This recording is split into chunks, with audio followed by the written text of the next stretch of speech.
ladybug. Gonna put him inside the greenhouse.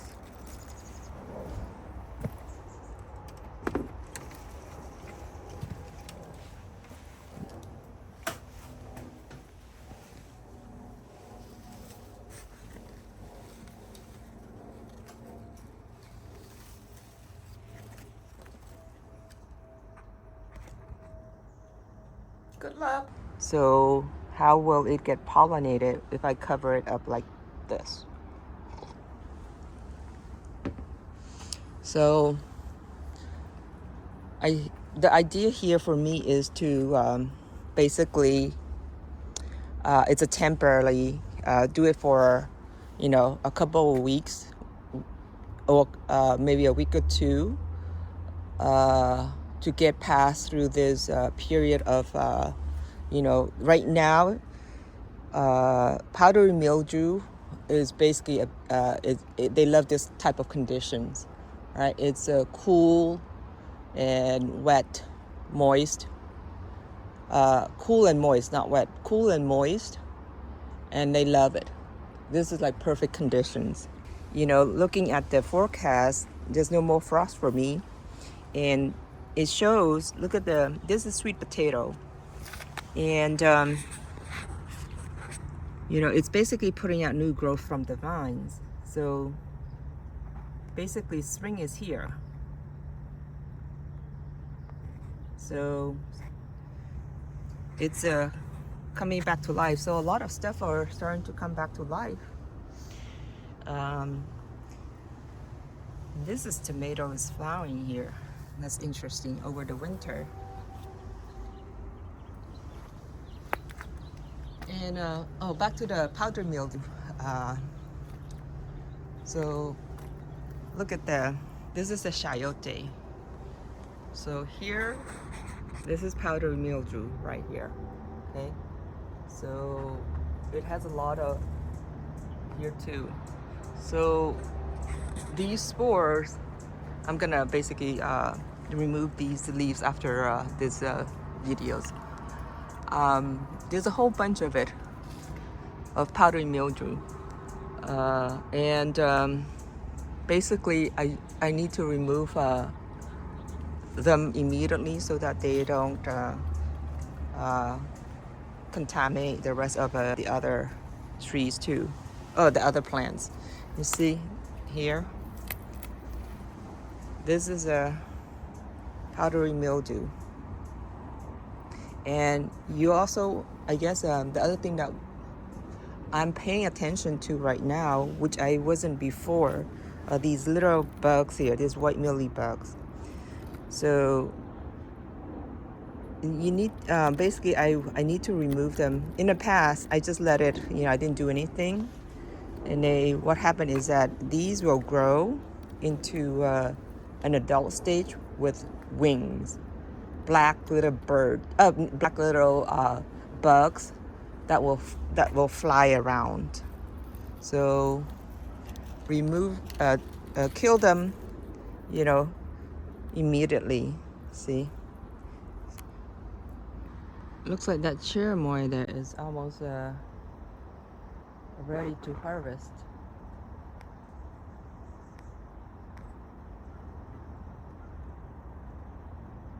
See, basically when they have large eyes, like big gaps between them, that's a sign that's it's ready, it's mature, it's ready to be picked. Versus this one here, you see there, it's a small gaps between the eyes. So right here in the center, right there. So that's not ready yet, so let it get big. Okay, back to the powdery mildew discussion here. So now I got this greenhouse, plastic greenhouse, back in November. Is the main reason I got this was to do a test as well. So the main intention of this plastic greenhouse was to do a test, and basically to test my hypothesis that you know, the heat will actually kill the powdery mildew. So I think it is. So, you know, it's somewhat working. And look at the fruit, it's pretty big now. See, that's my thumb. See my thumb right there. So it's about the size of my thumb. And some more fruits here. So I don't see the black, you know, thing. The black mold. And then there's a couple more fruits right up there.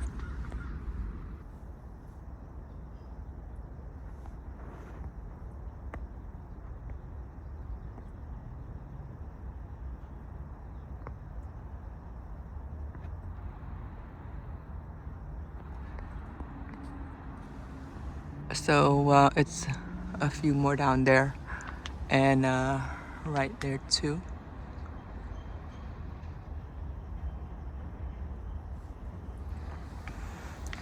So the main purpose of this plastic greenhouse was to test these theories to to prevent the powdery mildew.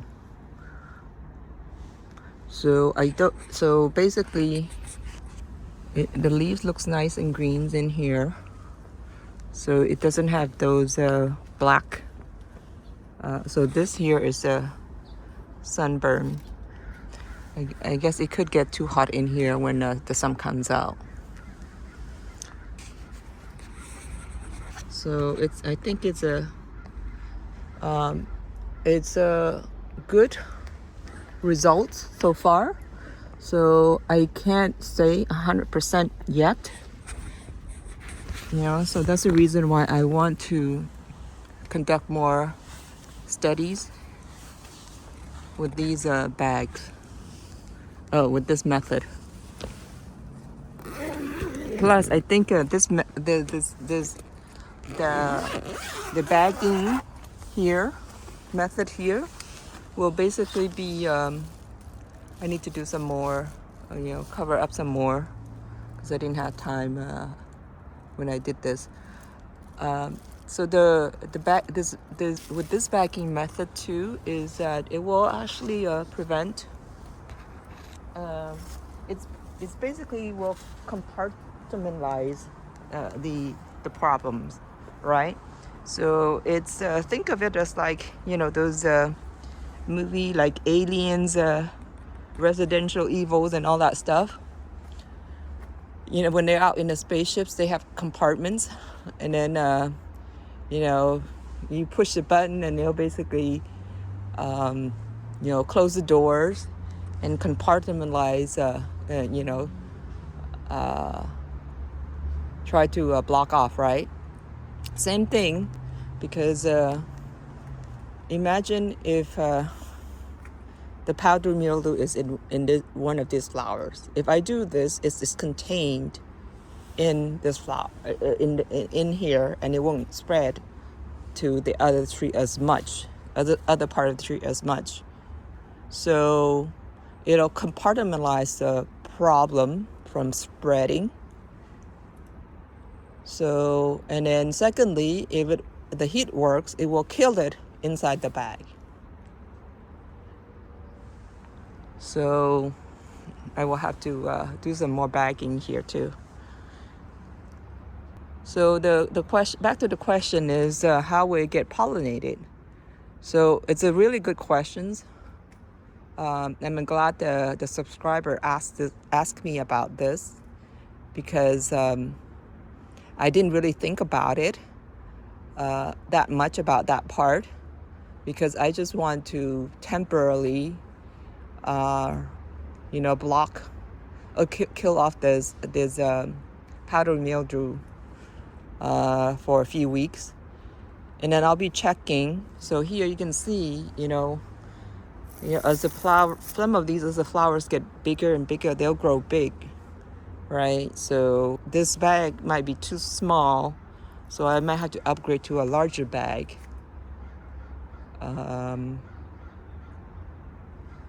So I think this flower here has got knocked off during the rainstorm that we had a few days ago, or last week. So what I want to do is to, keep monitoring.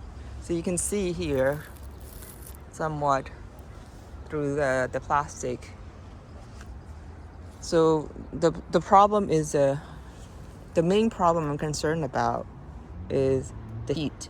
Too much overheating can kill, like scorch up the leaf and kill the branch and all that. So I need to keep an eye on it, monitor and control that. So I think I have another idea to how can I prevent overheating and killing. So I'm gonna keep on, enhancing the strategies. But I think it's a good method of keeping, if you are 100%, organic, and you don't want any chemicals, no spray or whatsoever, I keep an eye, basically follow, follow my status updates. And so this other part here, you see the part in the back there where the umbrella wasn't able to cover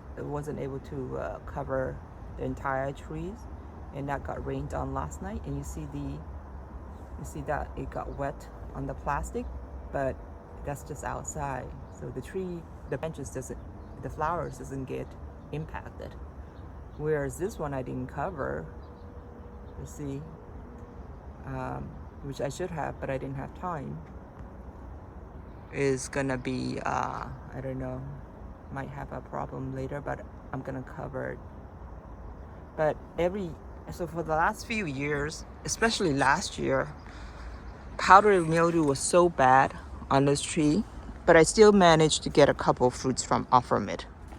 Right? I never, I did first year, several years ago, when I was learning all this stuff, I did spray it with the copper spray.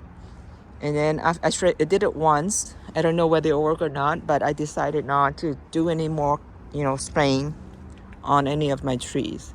I stopped that. So the tree is looking very healthy even without it. On a mission to basically make people aware that don't overmulch your tree at the root color, at the base, at the trunk. So this here, you can mulch. You see how I mulch it around it, and I use this to prevent the mulch from touching the trunk, because you want the trunk to have air circulation, breathing at the trunk. So for the winter, I use this to basically make sure it keeps it a little warmer, the wood chips. So basically this container here, I use it to prevent the mulch from touching the trunk. So it's very important that you do that, because if you don't, again, it's gonna, the mulch touching the trunk will cut off the circulation to the tree. And especially, see, this is the reason why most of us in California here over the winter, our tree die after we emerge from the winter, right? Winter here, we get rain. So it's raining season for us. And if you don't, if you let the mulch touch the tree, especially for mangoes, right? They don't like that, the wet. It will basically causes, so here's another example right there, you see? I'm just basically doing this to do that. So this tree here is pretty healthy. So if you don't do this, so this is the PPK or lemon meringue. So if you don't do this, so this here is a result of, again, see, powdery mildew. This is powdery mildew problems. So if you let so when it rains, it's gonna get wet, and then when you have those extra soil or mulch touching against the trunk, it's gonna basically either rot the trunk, or it's cutting off the air circulations for the trees. This one might be ready to pick as well. There's a lot of Cherimoyas that are pretty much almost ready. So that's probably the reason why a lot of people lost their mango trees after the winter in California, because it's cold and it's wet, and compound that with, you know, the mulch touching against the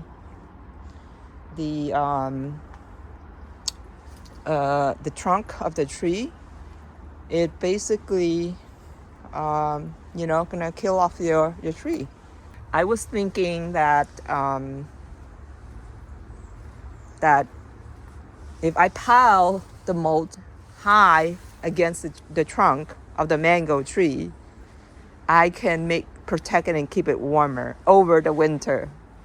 So no, that is wrong. Ooh, my guava's almost ready. So this here, this wire mesh, no, doesn't work. So that's why I put on this pot now. So bad mistake here. So waste of money on those. So this is a free solution and it works really well. So now, people, if you want to grow mango successfully, give that so I've been preaching. So that's the reason why I've been preaching about, you know, two very most important things, right? Two very most important. Don't mulch up against the trunk of the trees. So this is the guava that I did the root excavation on. I was exposing the root flares maybe 3 weeks ago. So the tree didn't die, it's doing fine, right? So, and as a matter of fact, they loved it. Trees love this, because now you basically, they can breathe. It's just like our throat, our neck. Someone has their hands around your throat, you're not gonna be able to breathe. So they're not gonna be able to, you know, pass food supplies up and down the tree, right? So the root color is like their neck to their throat to us. So what was I saying? I forgot. So many things to talk about. Oh yeah, number one, don't mulch up against the tree like I did. Big mistake right there. So secondly, expose the root flares, and when you over mulch, guarantee you 100% that the roots coming out will basically go around in a circle. Oh, I think I see another one here. I have it fixed. You see this one here? Right there. See? It's coming out and it's gonna basically constrict. If there's a root going there, it's gonna sit and put a stress on this tree to that roots. So I'm gonna have to basically remove this guy. This here. I will have to remove him because he's putting a stress on the other one. So as it gets bigger, it will be a problem. And this is the reason why, you know, some of us have, you know, regardless of any kind of tree, the tree is gonna stress out and it's gonna drop its fruits because it doesn't get enough supplies, right, of nutrients. So if the tree, the tree is just like human, you know, when you get sick, you know, you're not gonna be happy. And the tree is not gonna be able to produce, you know, good fruits. So it's gonna say, I don't have enough energy to produce fruit for you. So I'm gonna automatically abort, you know, some of the fruits that I can hold. So I think this is probably the reason why, you know, this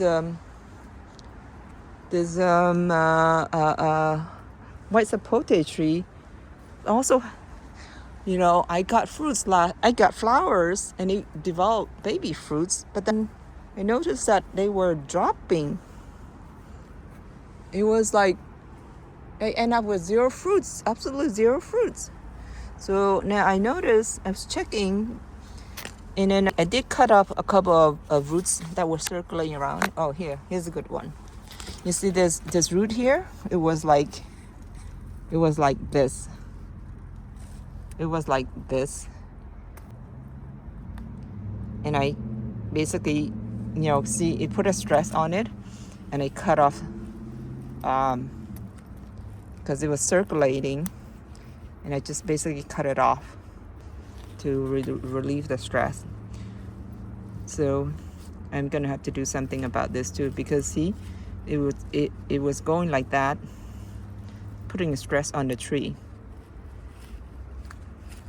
So I think this is probably the reason why most of us, like our white sapote trees, keep on, you know, dropping fruits.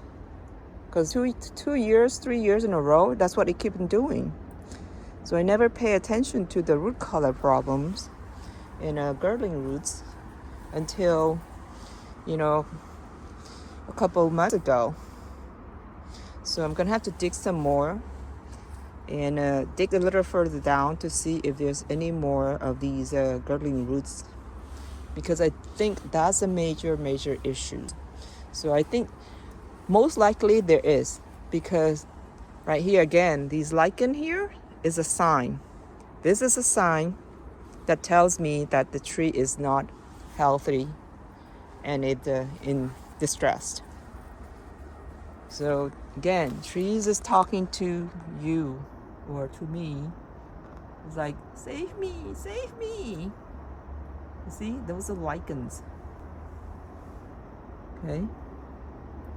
So I need to, so I might have, the soil might have been too high, and it's creating some new roots have probably formed. It's creating a root girdling there.